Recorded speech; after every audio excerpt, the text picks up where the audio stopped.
Nakakaalarma po mga kaistorya ang balita na ito. Pinaghihinalaan po ng mga senador natin na ang mga military spy ng China ay nakapasok na dito sa Pilipinas.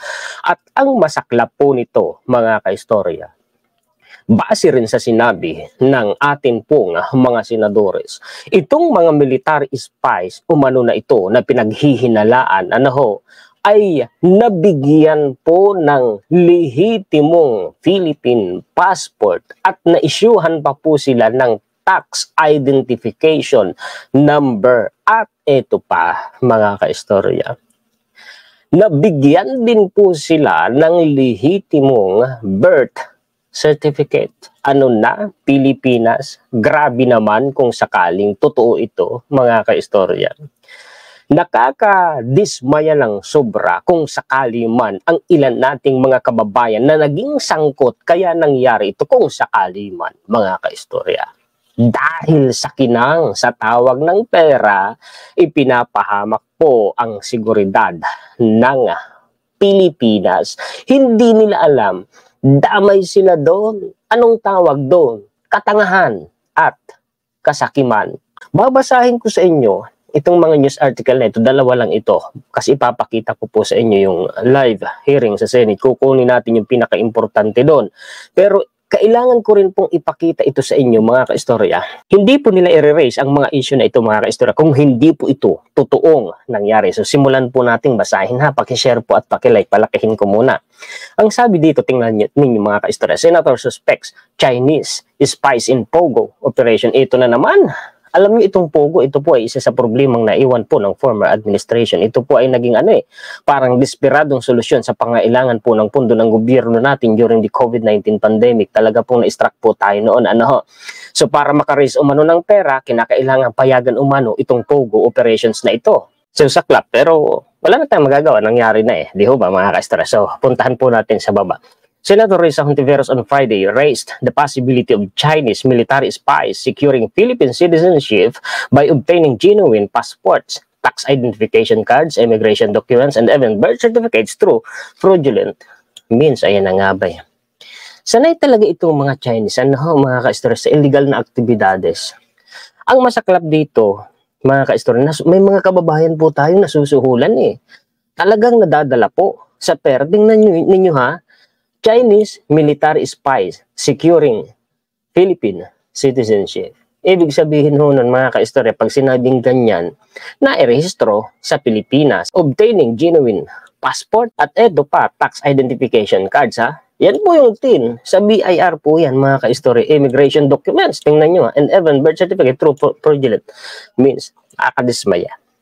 Ibig sabihin, yung mga military spies, kung totoo man na meron na nga dito sa Pilipinas, naging lehitimo silang mamamayang Pilipino.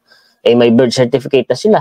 At kung may lehitimo din sila mga kaistorya na passport, labas-pasok na po sila sa Pilipinas. Balik-balik po, China-Pilipinas. She said this came to light following a raid on October 27 on the Philippine offshore gaming operator Pogo Hub in Pasay City run by Smart Web Technology Corporation. So nung na-raid po mga kaistorya, ang isa sa mga operation po ng Pogo doon po sa Pasay ay doon natuklasan. Kung hindi pa ho mga kaistorya na raid, hindi malalaman na itong mga Chinese nationals na pinaghihinalaan pong military spies ng ating mga senador ay meron na pala itong mga passport. May mga lehitimo na po sila mga kaistorya, yung dokumento, nakasecure na po sila. The raid not only led to discovery of a prostitution din. Kita nyo? Itong China, hindi lang po tayo sa West Philippines, winawalang hiya. Maging mismo dito po sa mainland po ng Pilipinas, winawalang hiya nila tayo. Ito na yung prostitution din. And human trafficking operations, but also to the seizure of authentic legal documents that are otherwise only issued to Filipino citizens. Yan na. Doon po natuklasan. Considering our current dispute in the West Philippine Sea, it is alarming that we are giving an all-access pass to our country to Chinese citizens through these Pogo hubs. Hontiveros, so tingnan nyo na, anong naging epekto ng iniwang problema ni former President Rodrigo Duterte? Solusyon kasi yun mga kaistorya noong COVID-19 pandemic. Pero sabi ko nga, ito tinalakay ko na din dati, hindi mo masusolusyonan ang isang problema ng isa pang problema. Totoo yun. Nasolusyonan mo yung problema COVID-19 pandemic, nag-iwan ka rin naman ng problema. Pasensya na, totoo itong nangyari ha mga ka-istorya. Talaga laking problema po ng Pogo dito sa Pilipinas. Binibigyan umano natin ng an all access pass to our country. Ano bang ibig sabihin nun mga ka-istorya? Parang binuksan na natin lahat sa kanila. Kung nag-i-spy sila dito sa Pilipinas, parang binuksan na natin ang pinto ng bahay natin, pinapasok natin sila nang walang kahirap-hirap. Sa mismong pintuan ng bahay po natin, labas-pasok sila at nasisiyasat na po nila ang loob ng bahay natin. Ganun ang ibig sabihin nun, mga ka-istorya. May prostitution din pa. Grabe, conduits. Why need to cover up their nationality to become Filipinos? This makes us ask, are Pogos being used as conduits to allow enemy forces and their spies into our country? Maybe Pogo and scam hubs are not the end game. Marami pa tayong matutuklasan dyan habang tumatagal. Maybe the end game is to infiltrate our borders and weaken our national security with our own Filipino officials as enablers. Saklap. Saklap.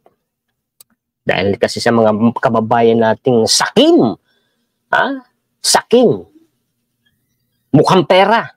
Ayan, sinasapalaran nila ang seguridad po ng bansa natin. If the president really wants to defend the country from those disrespecting our sovereignty, he should expel the entire online gambling industry from our... Tama lang, dapat tuluyan pong itong ipagbawal na ni PBBM. Alarm sounded on issuance of a PH passport to Chinese nationals. Ito na yun eh. Ayan na.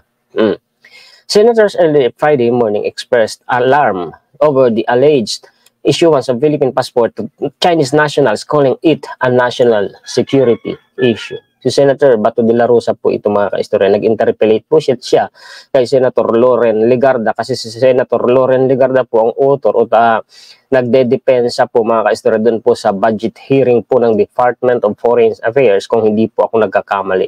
Panuorin po ninyo. Thank you, Madam Good Sponsor, Madam Chairman. I have only one question, and this pertains to the issuance of passport. Madam Sponsor, for the record, during one of our committee hearings, it was confirmed by the Bureau of Immigration and the National Bureau of Investigation that they were able to intercept about more than a dozen of Filipino passport holders who are obviously not Filipinos. Yan yun, naharang po ng Bureau of Immigration. Mahigit umano 100. Mga Chinese po yan. Hindi kasi mabanggit-banggit ng direkta ni Senator Bato de la Rosa na ito yung mga Chinese eh. Pero maiintindihan mo naman sa mga dun sa patuloy niyang pagsasalita na mga Chinese po talaga.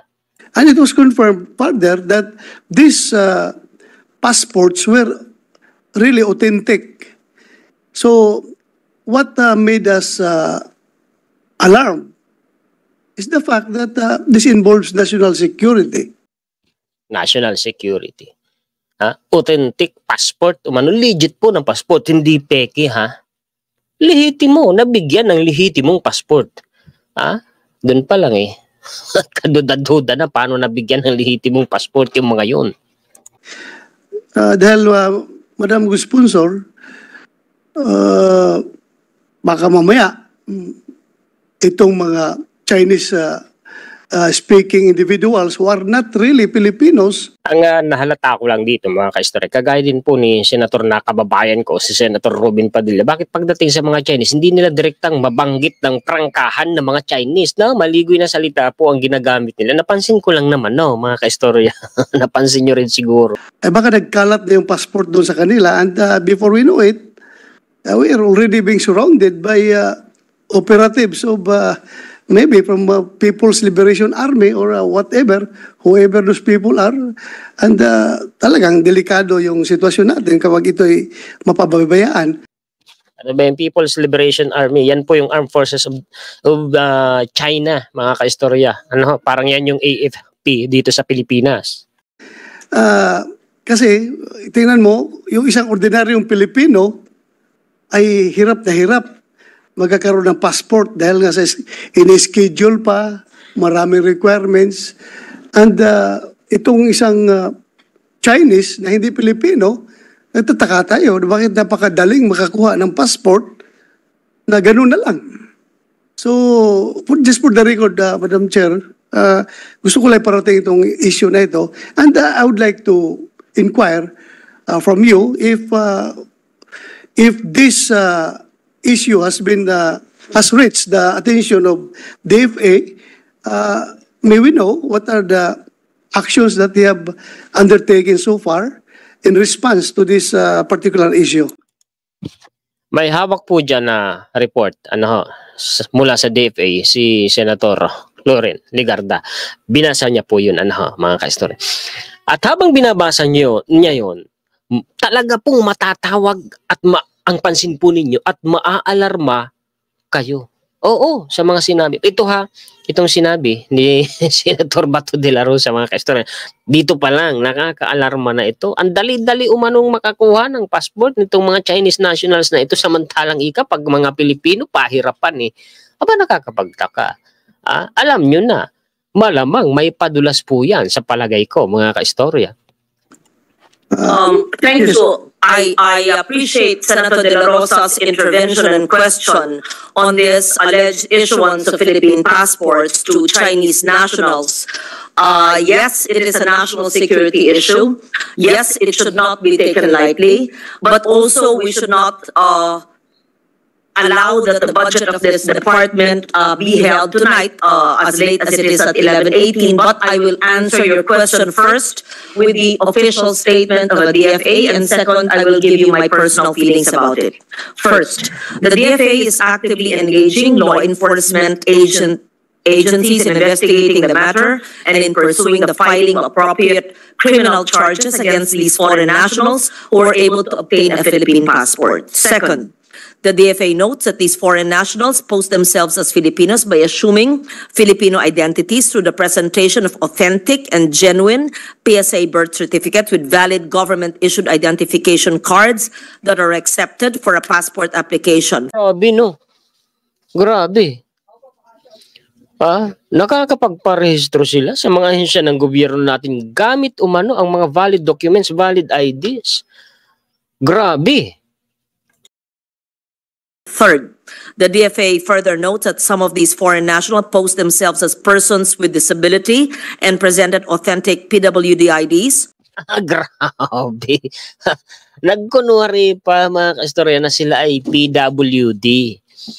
Grabe. At meron po silang PWD ID. Malala. In doing so, these individuals are escorted by their immediate family members and relatives during the passport application. Fourth, may kasama sila immediate family. Yun bang immediate family na yun? Totoong immediate family ng Chinese national? Baka naman Pinoy yun malamang dahil yun ang nag-guide. Sa tingin ko, sa palagay ko, mga ka-istorya. to address the cases of document and identity fraud, the DFA is working closely with the PSA for the integration of systems that will allow our frontliners to quickly validate the authenticity of PSA documents. And they are looking to sign into MOA with the PSA soonest to operationalize the foregoing. And PSA documents. Di ba pagka ikaw po ay mga kaistorya ay nagparehistro na sa civil register, yung birth certificate mo magkakaroon ng record yan sa PSA.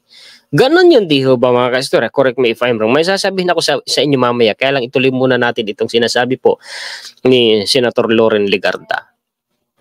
And fifth, the DFA highlights that it has engaged the Bureau of Immigration. I think part of your information came from the Bureau of Immigration as well, the National Bureau of Investigation. And these agencies must also look into themselves if part of the syndicates are into these agencies as well.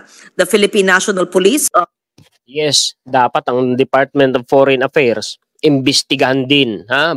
Malay nyo, baka nga yan mga kaistorya, kasabwat din. Who had just left the hall tonight, and the Philippine Statistics Authority who was here yesterday. All of these agencies must consult each other to strengthen the cooperation and discuss ways forward on how to prevent similar cases in the future. I am not happy with this, what I read. Ito, yung sasabihin ko sa inyo. Sa birth certificate pa lang, mga ka-istorya, iimbestigahan PSA, DFA, sige, imbestigahan po nila ano, para malaman natin ang katotohanan. Kaya lang, kailangan talaga bumaba ka po doon sa ugat. Ano ho? Isa sa ugat yan, halimbawa sa birth certificate, no? Hindi lang sa DFA yan. Hindi lang sa PSA yan. Kasi po mga adulto na po itong mga foreign national na po ito who are suspected Chinese, mga ka-istorya. Mga adulto na Chinese na po ito, mga ka-istorya, na parehistro po sa birth certificate. Saan ba nagpaparehistro, mga ka-istorya? Di naman matik sa PSA. Di ba?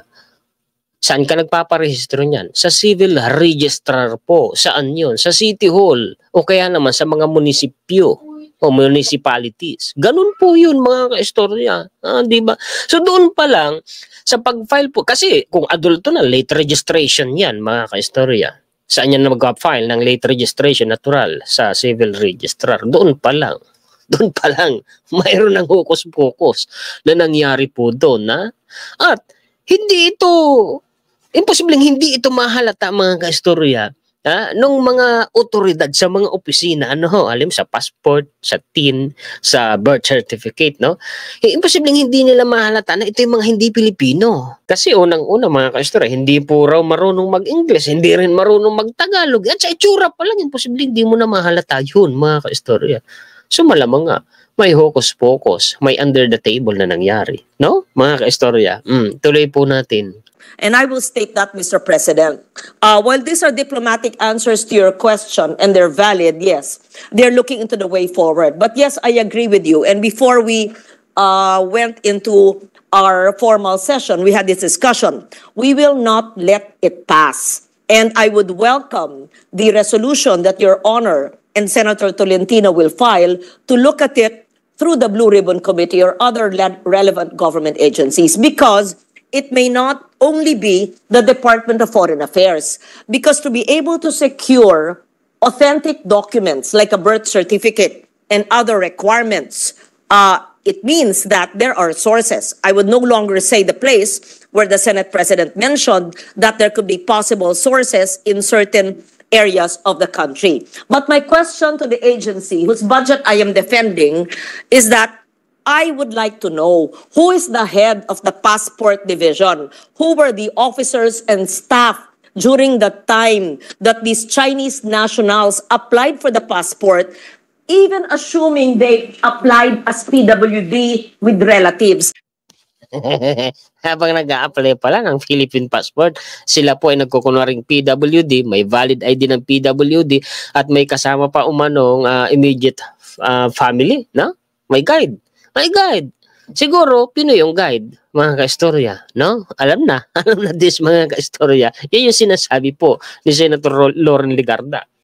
Even assuming that they applied, that they cannot speak good English, even assuming that they said that they could not speak in Filipino or English, napakaliwanag na po para higit pa sa sikat ng araw kung si Bay Pilipino na hindi lang marunong mag-English o Pilipino, at kung hindi naman Pilipino. Kaya nararapat lamang na alamin natin yung lugar, saan man nag-issue ng passport, yung oras, sino yung officer in charge, at sino mismo yung tao na nasa window, nasa desk, na nag-issue po niyan. Siguro naman po, sang-ayon, sigurado ako, si Secretary Manalo, dahil ito'y napag-usapan natin bago tayo nag-session ngayon. So, for me, bago lang po ang administrasyon ng Department of Foreign Affairs.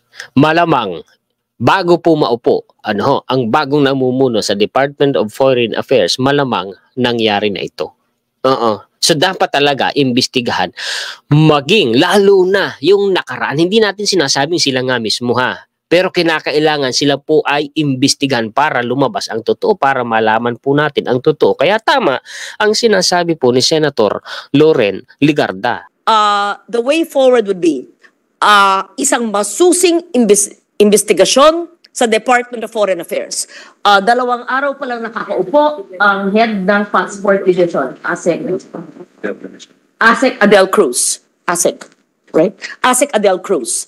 I'm not pointing to the previous person who was in charge of this post, but we must look into the dates when it was issued, and you have it on record. And today's only Thursday. Perhaps we will give them till Monday at 12 noon to give us the list of those alleged Chinese nationals and who was in charge, and to ask the DFA personnel.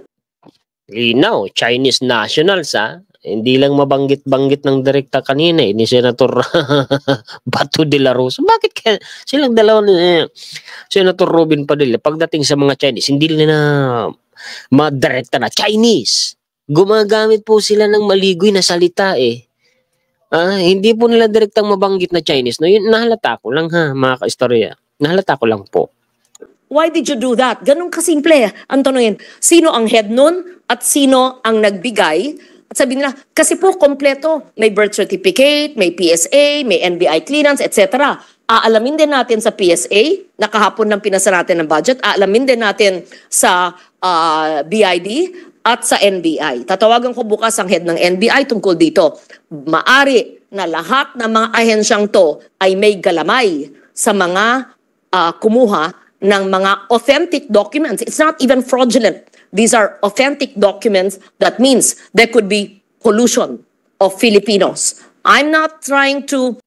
Pollution talaga yung mga yan. Hindi lang yung pollution yung mga yan. Sangkot sa corruption, mga nasusuhulan, lason sa bansa natin yan. Alam niyo dapat, sa issue po ng corruption dito sa Pilipinas, ay yung mga nasusuhulan na yan, dapat talaga po taasan ang parusa, higpitan pa. Hindi natatakot mga kababayan natin, nakakatawang, nakakabuisit Damay-damay tayo dyan. I'm not stating that with certainty because I only discovered this tonight from Your Honor. But I share your outrage that this happens kung ang ordinaryong Pilipino ay nahihirapan kumuha ng passport pero ang Chinese nationals ay nakakuha hindi lang isa, hindi lang dalawa, kundi dose-dosena. Assuming totoo yung inyong report mula sa inyong hearing na galing nga sa DFA kasi maari din naman na mukha lang totoong passport pero hindi naman galing din sa DFA. Kapwa nyo na po, Senador, ang may sabi. Si Senator Risa Hontiveros at Senator Bato de la Rosa, legit po authentic daw po Kaya, I will withhold my rage and outrage, although it's very, very disappointing. I would be so incensed and disappointed if that came from the DFA. Having said that, I thank Your Honor for bringing it to our attention because it is not a matter of just a passport. It is a national security issue. Talagang national security issue yan. Isipin nyo, pinaghihinalaan nila na military spy ng China. Hindi lang isa, kundi mahigit isang dosena. Na kung yan military spy, labas-pasok sa Pilipinas, may mga birth certificate, may Philippine passport, may PIN ID, may PWD ID. Ibig sabihin, malamang, baka wala na po tayong naililihim po sa kanila. Bukas na libro na tayo sa kanila, mga kastorya. Nakakatakot, no? Dahil sa mga mukhang pera nating kababayan. Sana imbestigahan agad-agad ito at sana po ay malaman agad-agad natin kung sino itong mga laso na kapwa natin Pilipino. Maparusahan po ito.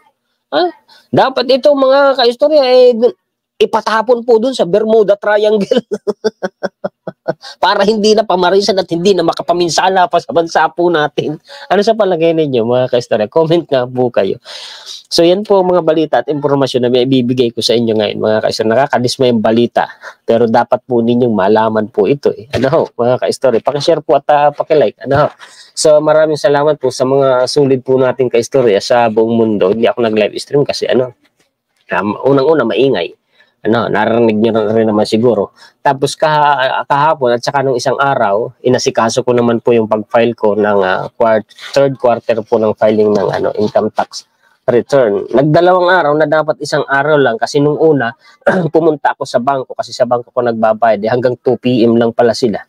Pumunta ako pasado 2:00 na, so bumalik ako kinabukasan kahapon. Pagbalik ko naman, ewan ko ba kung bakit yung form na dala-dala ko, ang ano doon ay nasa second quarter, ang ipinail ko naman ay third quarter. So bumalik pa ako ng bahay, nag-reprint pa ako para lang pa ang madala ko ulit sa bangko ay third quarter. Pero natapos na, no? Kaya nakapag-content na po tayo ngayon. Ano? Maraming salamat po sa mga solid po nating kaistorya sa buong mundo. Mabuhay po kayo. Ano? Salamat po sa inyong laging pag-antabay, panunood at solid po na pagsuporta sa inyong lingkod. Muli ako po si Juan, historiador ang taga-kwento ng totoong istorya ng kasaysayan na nagmamalasakit sa kapwa ko Pilipino at nagmamahal sa bayang ito ang bansang Pilipinas.